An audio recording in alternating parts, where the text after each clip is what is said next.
Saya bagi contoh. Contohnya macam Nabi SAW larang kita minum diri. Dalam hadis riwayat Muslim, Nabi SAW siap suruh kita muntahkan kalau kita minum diri.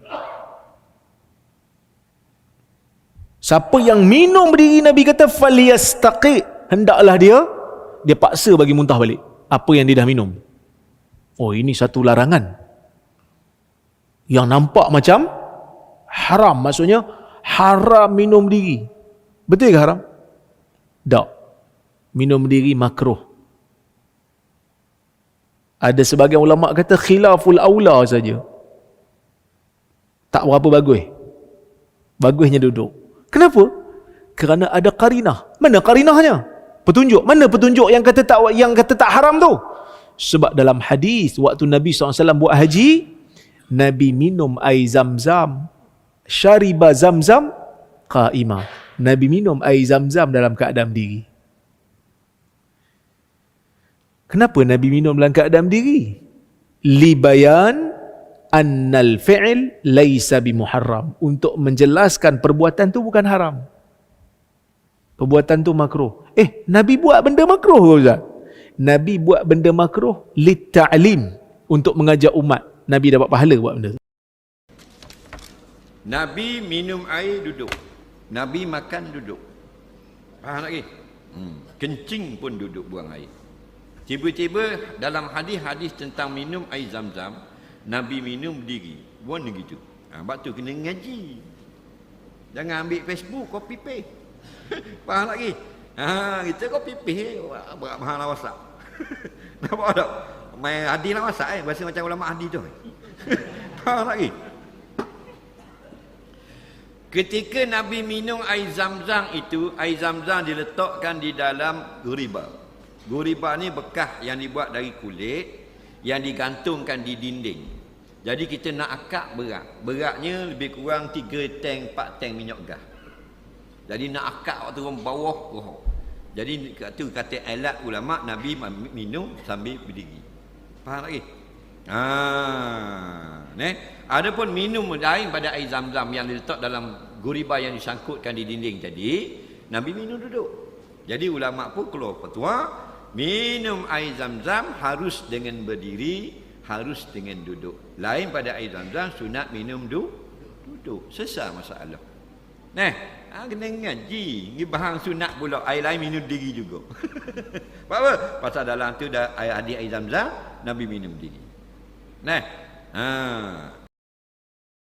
Kenapa minum air Zam-Zam berdiri Pak Ustaz? Kerana Nabi minumnya syariba Zam-Zam qa'iman. Nabi minum berdiri. Tapi dalam hadis Sahih Muslim, la yasrabanna ahadukum qa'iman. Janganlah kamu minum berdiri. Apa ini Nabi Muhammad? Dia sendiri melarang minum berdiri. Dia sendiri minum berdiri.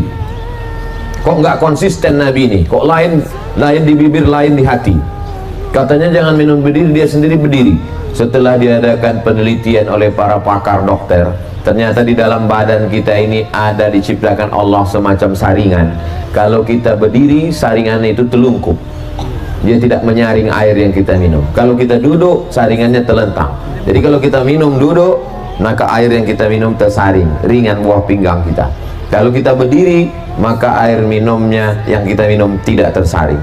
Loh, Nabi minum air Zam-Zam berdiri, berarti airnya tidak disaring. Nabi ingin menjelaskan air Zam-Zam tak perlu disaring, karena air Zam-Zam air paling bersih di dunia. Jamaah kita di Kuala Lumpur, datanglah pakar air dari Jepang menjual saringan air, lalu dipasang. Setelah disaring pakai air saringan itu, ditunjukkan hasil labor. Lihat, sih. Lalu jamaah ini masuk ke kamar, diambilnya air Zam-Zam. Bandingkan dengan ini, kalah air saringan dari Jepang. Sebetulnya semua perbuatan Nabi itu mengandung makna mukjizat, bahwa orang minum air Zam-Zam berdiri karena tak perlu disaring, air tersuci di dunia sejak zaman Nabi Ibrahim sampai sekarang, sampai hari kiamat tidak kering, dan anak cucu kita meminumnya nanti ke tanah suci Makkah Madinah insyaallah. Minum berdiri ditegah, kena ingat juga tu. Ya. Seperti mana dalam suatu peristiwa Nabi SAW melihat seorang sahabat minum berdiri.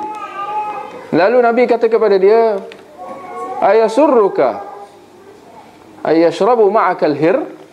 kau suka tak kalau bila kau minum tadi, kau minum dengan kucing? Sama-sama minum dengan kucing. Sahabat tu kata tak. Lalu Nabi mengatakan, laqad syariba ma'aka man huwa asyarrum min. Sungguh telah minum dengan kau suatu yang lebih dahsyat daripadanya. Asy-syaitan. Ini syaitan. Bila kita minum diri, syaitan akan minum bersama dengan kita. Ya.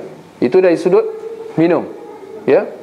Bahkan dalam satu riwayat, Nabi melihat seorang sahabat minum berdiri, lalu Nabi mengatakan, qi, muntah balik. Nabi sehingga memerintahkan orang yang minum berdiri tadi itu supaya keluarkan balik. Kita dah tahu sebab dia. Sebab dia minum dengan syaitan. Ya. Nabi sehingga memerintahkan supaya dia muntah balik. Maka Syekh Al-Albani rahimahullah melihat bahawa perintah Nabi supaya sahabat tadi muntah balik, ini menunjukkan bahawa perbuatan tu haram, bukan makruh je. Nampak? Kalau dah sampai muntah balik, ini nak kata makruh?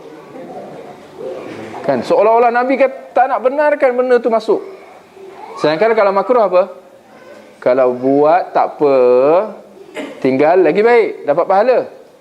Tapi di sini tak ada sampai begitu. Nabi suruh dia muntah balik. Maknanya buat bukan tak apa, ada apa. Boleh, insyaAllah. Jadi kita kena hati-hati. Itu daripada sudut, ya, minum berdiri. Ustaz, bagaimana hukum makan dan minum sambil jalan, Ustaz? Karena kalau kita buru-buru kadang kita makan dan minum sambil jalan. Ini sudah kita jelaskan pada pertemuan-pertemuan yang lalu. Asalnya hukumnya sunnahnya duduk. Tapi kalau kita ada perlu makan dan minum berdiri atau sambil jalan tidak jadi mengapa. Dalam hadis seorang sahabat Ibnu Umar kalau enggak salah mengatakan, kunna na'kul wa nahnu namshi wa nashur wa nahnu namshi. Kami dahulu di zaman sahabat pernah makan sambil jalan dan pernah minum sambil apa? Jalan. Ya, saya pernah bertanya langsung kepada Syekh Sa'ad As-Satri, salah seorang sekarang jadi penasihat raja, dahulunya adalah bekas anggota MUI Jakarta, MUI apa? Saudi, MUAS ya, Majelis Ulama Arab Saudi ya. Kemudian anggota kibar ulama. Waktu itu kebetulan kita di hotel, pemilik hotel tanya, "Ustaz, bagaimana hukum makan berdiri?" Maka syekh itu tersebut tidak jawab. Langsung dia berdiri jalan sambil makan. Kalau ada makan saya sambil jalan. Jadi hukumnya sunnahnya itu duduk ya. Sunnahnya duduk, tapi berdiri sekali-sekali boleh. Rasulullah SAW pernah minum sambil